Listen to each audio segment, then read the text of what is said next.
नमस्कार। आज हम भगवत गीता के एक बहुत ही अनोखे पहलू पर बात करने वाले हैं। जी। एक ऐसी बात जो इसकी गहराई और इसके बनने के पीछे जो रहस्य है उस पर थोड़ी रोशनी डालती है। और हमारे पास इसके लिए स्रोत के तौर पर भगवत गीता का भाव, शब्द और प्रसंग से कुछ खास अंश हैं। बिल्कुल। और इन अंशों के जरिए मतलब हमारी कोशिश ये समझने की है कि गीता को आखिर इतना खास, इतना गहरा ग्रंथ क्यों माना जाता है। हाँ। जैसा कि स्रोत बताते हैं, ये सिर्फ किसी एक व्यक्ति की सोच या क्या कहते हैं, कविता भर नहीं है, कुछ और भी है इसमें। सही कहा। अक्सर हम गीता को बस एक महान दर्शन या उपदेश के रूप में ही देखते हैं। जी। लेकिन ये स्रोत इसे एक अलग नजरिए से दिखा रहा है। वो कहते हैं कि गीता की जो ये असाधारण शक्ति है ना, वो असल में 3 अलग-अलग धाराओं या तत्वों के मिलने से बनती है। अच्छा, 3 तत्व? हाँ। और इसे समझाने के लिए स्रोत में एक फिल्म निर्माण की उपमा दी गई है। वो काफी दिलचस्प है। अरे वाह, फिल्म निर्माण की? ये तो रोचक है। हाँ, समझने में काफी मदद करती है। तो चलिए इसी उपमा का सहारा लेकर इस गुत्थी को सुलझाते हैं। जरूर जरूर। तो इस त्रिवेणी का मतलब इन 3 तत्वों का पहला और सबसे अहम तत्व है भाव। भाव यानी एसेंस। हाँ, बिल्कुल। गीता का मूल विचार, उसका सार, उसकी आत्मा। स्रोत ये साफ करते हैं कि इस भाव के जो मूल स्रोत हैं वो स्वयं भगवान श्री कृष्ण हैं। अच्छा। उन्हें कृष्ण वाष्णेय भी कहा गया है क्योंकि वे वृष्णि वंश के थे। तो गीता का जो सेंट्रल आइडिया है, जो ज्ञान है, वो सीधा उनसे आ रहा है। हाँ, और वो फिल्म वाली उपमा यहाँ एकदम फिट बैठती है। कैसे? श्री कृष्ण को समझिए फिल्म के डायरेक्टर की तरह। ओके।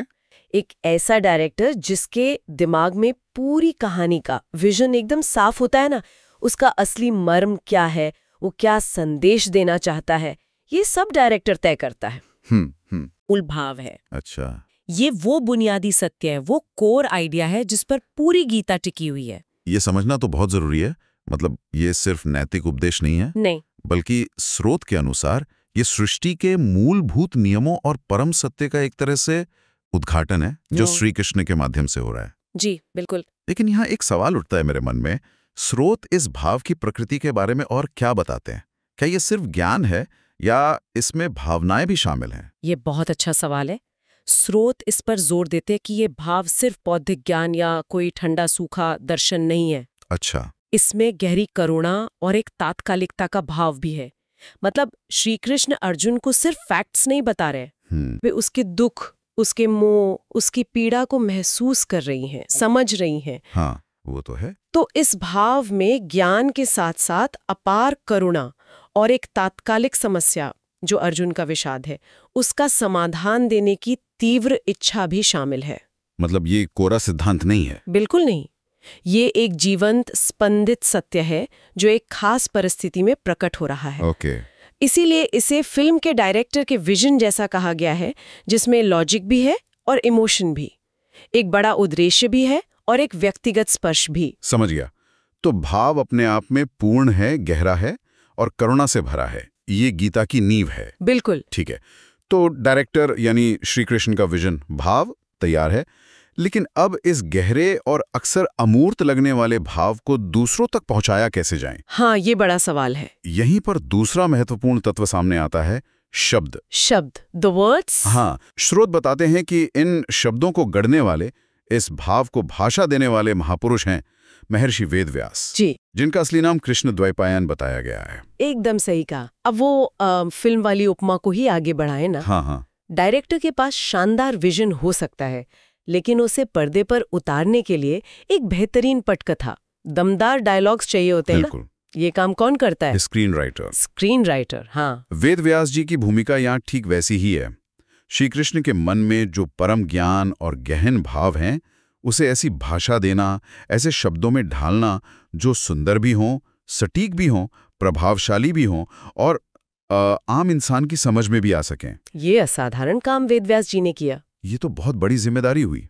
मतलब ये सिर्फ अनुवादक या लिपिकार जैसा काम नहीं है। बिल्कुल नहीं। श्री कृष्ण के भाव तो शायद बहुत सूक्ष्म और जटिल होंगे। हाँ। उन्हें श्लोकों में बांधना, काव्य का रूप देना, इसमें तो खतरा भी रहा होगा कि कहीं मूल भाव बदल ना जाए या खो ना जाए। स्रोत इस चुनौती के बारे में कुछ कहते हैं? निश्चित रूप से। हाँ। स्रोत इस बात को रेखांकित करते हैं कि वेद व्यास जी की भूमिका सिर्फ अनुवादक की नहीं है, बल्कि एक सिद्ध महाकवि और गहरे दृष्टा की भी है। उन्हें श्री कृष्ण के भाव की गहराई का पूरा बोध था, पूरी समझ थी। अच्छा। उन्होंने ना सिर्फ उस भाव को समझा, बल्कि उसे अपनी अद्भुत काव्य प्रतिभा से सजाया भी। वो सोने और आभूषण वाली उपमा इसीलिए है। हाँ, वो बताइए ना। अगर श्री कृष्ण का भाव शुद्ध सोना है, अनमोल खरा, तो वेद व्यास जी के शब्द उस सोने से गढ़े गए खूबसूरत जटिल डिजाइन वाले आभूषण है। वाह। उन्होंने उस अमूर्त ज्ञान को 700 श्लोकों के माध्यम से ऐसा मूर्त रूप दिया, ऐसी लय और छंद में ढाला कि वो कंठस्थ करने योग्य बन गया, गाने योग्य बन गया और हजारों सालों तक प्रवाहित होता रहा। तो मतलब शब्द सिर्फ माध्यम नहीं है, वो खुद भी कला का एक उत्कृष्ट नमूना है। बिल्कुल। व्यास जी ने भाव की पवित्रता बनाए रखते हुए उसे भाषा का सौंदर्य और पहुंच दोनों दी। ये वाकई अद्भुत संतुलन है, अर्थ की गहराई भी और अभिव्यक्ति की सुंदरता भी। बिल्कुल। सोचिए, संस्कृत जैसे परिष्कृत भाषा का उपयोग, अनुष्टुप जैसे छंदों का चयन, वो उपमाएं, वो रूपक, ये सब व्यास जी की प्रतिभा का प्रमाण है। सही बात है। उन्होंने श्री कृष्ण के भाव को न केवल संरक्षित किया, बल्कि उसे एक ऐसा साहित्यिक और दार्शनिक रूप दिया जो आज भी दुनिया भर के विद्वानों और साधकों को आकर्षित करता है। ये दिखाता है कि सही शब्द कितने शक्तिशाली हो सकते हैं, वो भाव को अमर बना देते हैं। ये बात तो माननी पड़ेगी। तो अब हमारे पास डायरेक्टर का विजन यानी श्री कृष्ण का भाव है जी, और स्क्रीन राइटर के लिखे बेहतरीन डायलॉग्स यानी व्यास जी के शब्द भी तैयार हैं। हाँ। लेकिन ये कहानी, ये संवाद घटित कहाँ होंगे, किस मंच पर ये ड्रामा होगा? सही सवाल। यहीं पर तीसरा और उतना ही महत्वपूर्ण तत्व आता है, प्रसंग। प्रसंग, द कॉन्टेक्स्ट। हाँ, यानी वो विशेष संदर्भ, वो घटना, वो माहौल जिसमें गीता का ज्ञान प्रकट हुआ। और वो प्रसंग है इतिहास प्रसिद्ध महाभारत का युद्ध, कुरुक्षेत्र का मैदान। बिल्कुल। कुरुक्षेत्र का मैदान फिल्म की उपमा में सोचें तो ये उस फिल्म की कहानी है, उसकी सेटिंग, उसका प्लॉट है। और स्रोत इस बात पर बार बार जोर देते हैं कि ये कोई काल्पनिक पृष्ठभूमि नहीं है, कोई कवि की कल्पना से उपजा जंगल या आश्रम नहीं। हाँ, ये बिंदु बहुत महत्वपूर्ण है जी। महाभारत का युद्ध एक वास्तविक, भीषण और ऐतिहासिक घटना थी जिसने पूरे समाज को झकझोर दिया था। बिल्कुल। मतलब गीता का उपदेश किसी शांत दार्शनिक गोष्ठी में नहीं दिया गया। नहीं। ये उस जगह दिया गया जहां दो विशाल सेनाएं युद्ध के लिए तैयार खड़ी थीं, जहां भाई के खिलाफ, गुरु शिष्य के खिलाफ हथियार उठाए हुए थे। जी। चारों तरफ तनाव, अनिश्चितता, हिंसा और मृत्यु का माहौल था। स्रोत बताते हैं कि यही भयावह और गंभीर माहौल उस गहरे ज्ञान की जरूरत को और तीव्र कर देता है। शायद शांति के समय में ये बातें उतनी असरदार न होती। संभवतः स्रोत यही इशारा करते हैं कि प्रसंग सिर्फ एक बैकड्रॉप नहीं है, तो बल्कि वो उत्प्रेरक है, कैटलिस्ट है। अच्छा। इसी चरम संकट की घड़ी में जब अर्जुन जैसा महारथी भी मोह और विषाद से ग्रस्त होकर अपने कर्तव्य से विमुख हो रहा था, हाँ, तभी इस ज्ञान की सबसे ज्यादा जरूरत महसूस हुई। अर्जुन की वो व्यक्तिगत दुविधा, उसका वो मानसिक द्वंद्व, मैं युद्ध क्यों करूं, अपनों को कैसे मारूं, यही वो सटीक क्षण बना, वो परफेक्ट प्रसंग बना जब श्री कृष्ण को गीता का शाश्वत उपदेश देने का अवसर और आवश्यकता महसूस हुई। तो मतलब ये प्रसंग उस ज्ञान को जमीन से जोड़ता है, उसे प्रैक्टिकल बनाता है। हाँ, बिल्कुल। ये दिखाता है कि आध्यात्म या दर्शन जीवन की सच्चाइयों से, संघर्षों से पलायन नहीं है, बल्कि उनके बीच रास्ता खोजने की कुंजी है। अगर ये ज्ञान किसी शांत माहौल में दिया जाता तो शायद ये बस एक और फिलॉसफिकल टेक्स्ट बनकर रह जाता। बहुत हद तक सही बात है। कुरुक्षेत्र के युद्ध का प्रसंग गीता को एक नाटकीय तीव्रता देता है, एक तात्कालिक प्रासंगिकता देता है। ये हमें याद दिलाता है कि जीवन के सबसे बड़े सबक अक्सर सबसे कठिन परिस्थितियों में ही सीखे जाते हैं। ये युद्ध सिर्फ बाहरी नहीं, अर्जुन के मन के भीतर का युद्ध भी था, और वहीं श्री कृष्ण का मार्गदर्शन आता है। बिल्कुल। तो ये प्रसंग ज्ञान के प्रकट होने का माध्यम भी है और उसकी प्रामाणिकता का सबूत भी। ये इतिहास और अध्यात्म का संगम बिंदु है। वाह! भाव, शब्द और प्रसंग, श्री कृष्ण, व्यास और महाभारत, जब ये तीनों तत्व एक साथ मिलते हैं तब भगवद गीता अपने पूर्ण स्वरूप में प्रकट होती है। तो अब अगर हम इन तीनों को जोड़कर देखें तो स्रोत के अनुसार व्यास जी जब गीता सुनाते हैं तो वे असल में क्या संदेश दे रहे होते हैं? उनका अपना कथन क्या है इस रचना के बारे में? यहीं पर पूरी बात का सार छिपा है। स्रोत बताते हैं कि जब व्यास जी इस महाग्रंथ को प्रस्तुत करते हैं तो वे मानो घोषणा कर रहे होते हैं। क्या? ध्यान से सुनो, मैं व्यास कृष्ण द्वैपायन तुम्हें जो ये अद्भुत ज्ञान सुना रही हूँ, जिसे तुम गीता के नाम से जानोगे, ये केवल मेरी काव्य प्रतिभा या मेरी कल्पना की उपज नहीं है। अच्छा। इसका जो मूल भाव है, जो इसकी आत्मा है, जो इसका केंद्रीय सत्य है, वो स्वयं पूर्ण पुरुषोत्तम योगेश्वर भगवान श्री कृष्ण का है, जो मेरे सामने साक्षात उपस्थित थे। ये उनका दिव्य ज्ञान है। और वो यही नहीं रुकते होंगे? बिल्कुल नहीं। वे आगे स्पष्ट करती हैं, मैंने तो केवल उनके उन गूढ़ गहन भावों को, जो साधारण बुद्धि से परे हैं, अपनी क्षमतानुसार वाणी दी है, उन्हें सुग्राह्य बनाने के लिए काव्यमय शब्दों में पिरोया है। मैंने इसे भाषा का कलेवर दिया है। और फिर वे सबसे महत्वपूर्ण बात कहती हैं। वो क्या है?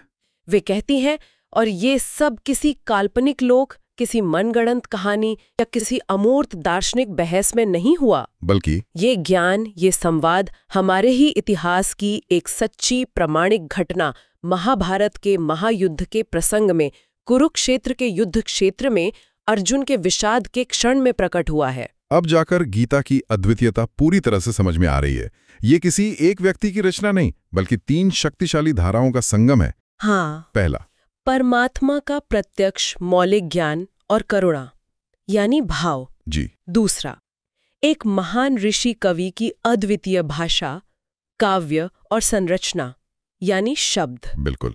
और तीसरा, इतिहास की एक वास्तविक, गंभीर और निर्णायक घटना, यानी प्रसंग। स्रोत के अनुसार यही त्रिवेणी संगम, दिव्यता, काव्य और इतिहास का ये अनूठा मिलन भगवत गीता को दुनिया के बाकी ग्रंथों से अलग और अद्वितीय बनाता है। सच में इसमें दर्शन की गहराई है, काव्य का सौंदर्य है और जीवन के यथार्थ का स्पर्श है।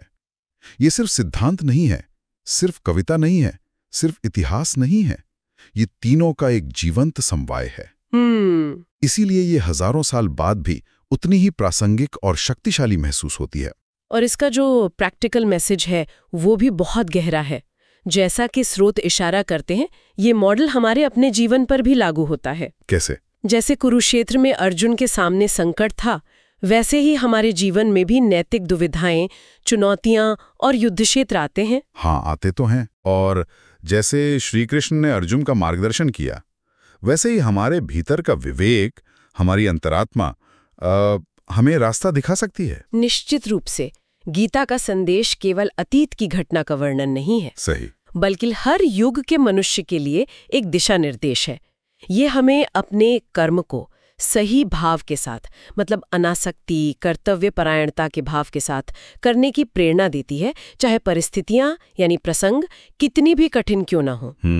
ये हमें सिखाती है कि अपने आंतरिक श्री कृष्ण यानी अपने विवेक को जागृत करके हम जीवन के हर कुरुक्षेत्र का सामना कर सकते हैं। तो आज की इस चर्चा से ये बात एकदम साफ हुई कि भगवत गीता की महानता सिर्फ उसके दर्शन या उपदेशों में ही नहीं है जी, बल्कि उसके निर्माण की जो प्रक्रिया है वो भी उतनी ही अद्भुत और गहरी है। हाँ बिल्कुल। यह श्री कृष्ण के दिव्य भाव, महर्षि वेदव्यास के असाधारण शब्द और महाभारत युद्ध के ऐतिहासिक प्रसंग का एक ऐसा संगम है जो शायद ही कहीं और देखने को मिले। सही कहा। और जब हम गीता पढ़ते हैं या सुनते हैं तो इस त्रिवेणी को ध्यान में रखना हमारे अनुभव को और गहरा बना सकता है। कैसे? हम केवल श्लोक नहीं पढ़ रहे होते, हम उस क्षण से जुड़ रहे होते हैं जहां परमात्मा की वाणी, महाकवि के शब्द और इतिहास की एक निर्णायक घड़ी एक साथ उपस्थित थे। वाह! ये समझ गीता के प्रति हमारे आदर और उसकी प्रासंगिकता की हमारी समझ दोनों को बढ़ाती है। बिल्कुल। इस पूरी चर्चा से एक विचार मेरे मन में कौंध रहा है जो शायद सुनने वालों के लिए भी सोचने लायक हो। जरूर कहिए। हमने देखा कि गीता का गहरा ज्ञान एक बहुत ही विशिष्ट और कठिन प्रसंग में प्रकट हुआ, जी, अर्जुन के चरम विषाद और संकट के क्षण में। तो क्या इसका अर्थ यह है कि हमारे अपने जीवन की जो सबसे बड़ी चुनौतियां हैं, जो संकट के क्षण हैं, जो हमारी गहरी दुविधाएं हैं, वे भी वास्तव में ज्यादा गहरे सत्यों या अंतर्दृष्टि को समझने के लिए आवश्यक प्रसंग बन सकती हैं? यह बहुत ही विचारणीय प्रश्न है। अक्सर हम कठिनाइयों से बचना चाहते हैं, है ना, उन्हें नकारात्मक मानते हैं। हाँ। लेकिन गीता का उदाहरण हमें सोचने पर मजबूर करता है कि शायद यही प्रसंग है जो हमें सतही जीवन से ऊपर उठाकर गहरे प्रश्नों का सामना करने और अपनी आंतरिक शक्ति, अपने भाव को खोजने का अवसर देते हैं। अच्छा। और अगर इसे एक कदम और आगे ले जाएं, तो हम ये भी देख सकते हैं कि कैसे हमारे व्यक्तिगत जीवन में भी ये तीनों तत्व लगातार काम कर रहे हैं। कैसे? मतलब हमारे जीवन में भाव, शब्द, प्रसंग? हाँ, हमारे अपने भाव, हमारे मूल्य, हमारे इरादे, हमारे विश्वास, हमारे शब्द, हम कैसे संवाद करते हैं, खुद को कैसे व्यक्त करते हैं, और हमारे जीवन में आने वाले प्रसंग, स्थितियां, अवसर, चुनौतियां। अरे हाँ, ये तीनों मिलकर ही तो हमारे अपने जीवन की अनूठी कहानी गढ़ते हैं। बिल्कुल। शायद हर व्यक्ति का जीवन भी इसी भाव, शब्द और प्रसंग का एक निरंतर चलने वाला संवाद है। इस पर सोचना वाकई दिलचस्प होगा।